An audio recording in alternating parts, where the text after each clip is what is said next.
Continuation lang po sa journey ko sa Japan, kung paano ako nag-start sa pag-aaral ng Nihongo. So, as I've said last time po, na yun nga po, nakapasa na po ako.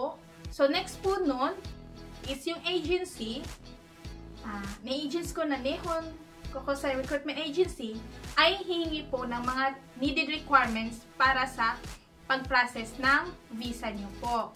So, yun nga po, bago kami mag-aral, pinapakumpleto pa po sa amin yung mga kakailanganin namin na mga requirements. So, pinaka-importante po doon is yung maghanap po kami ng sending company.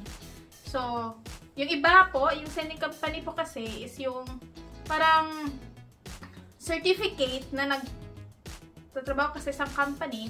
If I'm not mistaken, no, kailangan kumuha ka ng certificate na permado ng mga employer mo. Then yun yung ipapasa mo para parang ano lang po siya, formality lang po siya.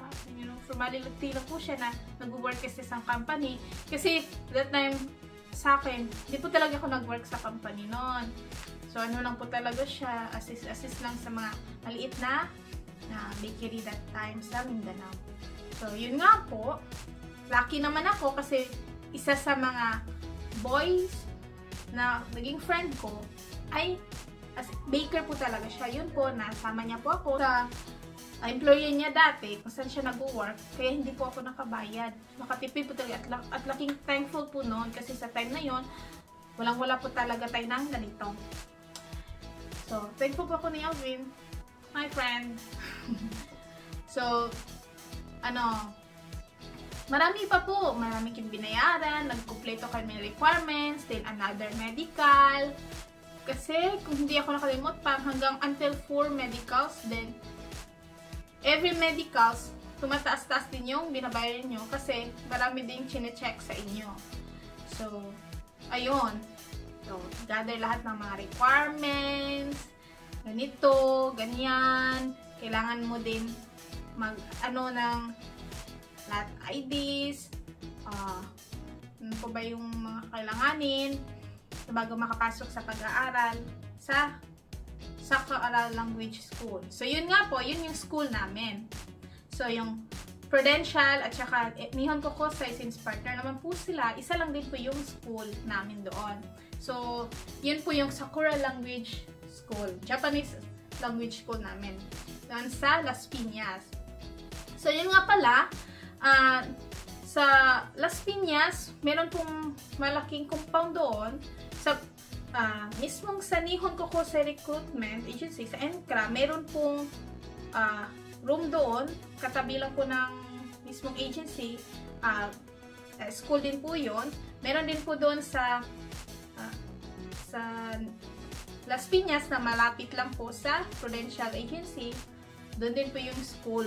Pero ako, na-assign po ako doon sa malapit sa Prudential na agency na school. So, doon po kami nag-aaral. So, yun nga po pala, yung study po namin is 4 months. So, yung 4 months is N5 to N4, ganon, yung inaral po namin. So, yun nga po, sa 4 months namin, yung schooling namin is, di ako nakalimot, pwede kami, schooling namin is from Monday to Saturday, or, yeah, Monday to Friday. Yun pong schooling namin, so kailangan namin agahan pag-aral, pag-gising, kasi kakauwi kami mga alas 7 o gano'n. Kasi every morning, may taiso kami na ginagawa. Yun yung exercise namin every day. So, maganda naman po pag napunta kami sa Japanese language school, na yun is, maraming activities. Yun nga lang po, kailangan natin i-follow yung mga rules dun sa school. Kasi, may nangyari na po talaga doon na isang trainee, hindi lang po isa, marami na po talaga actually. May nangyari po doon na yun nga po, tumakas sa gabi, nakipagkita sa jowa or something. Ayun, okay lang siguro kung hindi kayo walang makakita, walang magsumbong. Pero kung timingan po kayo na may magsumbong, ayun, cancel po kayo. nila yun na cancel. Kina-cancel ko nila. So, ayun nga, hindi ka na makapagtuloy sa Japan. Sayang naman yung nagasto mo. Siguro naman, ayun mo yung mangyari, diba? Kawawa naman yung family mo, diba? At saka yung umpisahan mo sa pag-apply. Kasi yung pag-apply pa lang, hindi na madali. Magastos din. Yun nga pala, sa area na yun, yung sa Las Piñas na may ano kami doon, may mga schools, bahay doon na pinapaupahan namin. So, tinatawag namin na dorm. So, that time, ang binabayaran namin is 3,500 per month. Wala namang kuryente, lahat na yun, kuryente, tubig, yun na yun, 3,500. Then, pag nag-aral naman kami sa school, wala namang problema, kasi sa umaga, meron namang mga canteen doon, pwede kang kumain doon, bumili sa labas, at saka yung sa lunch, at saka sa dinner, doon na yun sa school. O kaya kung hindi ka gutom, ayaw mo magkumain or dalhin mo na lang sa bahay, kagabi, doon ka na kumain sa boarding house mo. So, makakabili ka din sa mismong school nyo. Kaya, wala ka naman problemahin.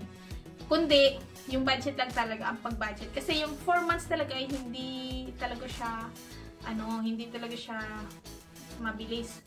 Yung sa iba, mabilis lang. Pero kung wala kang budget, ang hirap po talaga. Lalo na sa akin. That time, ang hirap po talaga ay hektik talaga yung yung budget ko.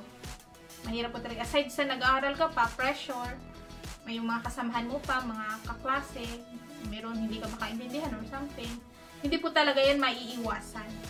So, hanggang nandun ka po sa school, nag-aaral ka po, ayusin nyo na lang po yung pag-aaral at saka aral ng aral kasi pagpunta po talaga ng Japan, mahirap na po talaga makapag-aral. Although, kung may time ka, gawin mo po kung kaya. Kung pagod ka, ayun, mahirap po talaga. So, yun yung naging journey ko doon. Maganda naman po yung ko doon. Nung nag-aaral pa po ako, meron ding mga activities, at saka meron ding graduation. So, nag-graduate po kami, nakatanggap ako ng certificate from the school.